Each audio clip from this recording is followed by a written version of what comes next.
மல்லிகைப்பூ செடி பூத்து முடிஞ்சோடனே ப்ரூனிங் பண்ணி விட்டுருங்க. எல்லாம் ஒவ்வொரு பூவும் இன்னொன்று 2 இலை விட்டுட்டு அதை கீழே கட் பண்ணி விடுங்க. நல்லா பூக்குது, அவ்வளோ பூ பூக்குது. அப்பா காலையிலேயே வந்து எடுத்துகிட்டு போயிடுவாங்க எங்கள் வீட்டில். அவ்வளோ மல்லிகைப்பூ கொத்து கொத்து கொத்தா.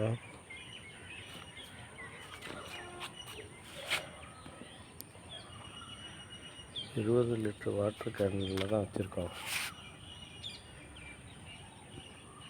15 நாளைக்கு ஒரு வாட்டி டிஏபி வச்சாவே அது நல்லா வருது. கடலை புண்ணாக்கு கரைசல் கொடுப்போம். 2 வாரத்துக்கு ஒரு வாட்டி கடலை புண்ணாக்கு கரைசல் கொடுப்போம். இந்த செடி இப்போ தான் ப்ரூனிங் பண்ணிகிட்ருக்கு. இது பூத்து முடிஞ்சிடுச்சு, அடுத்தது இதாகுது.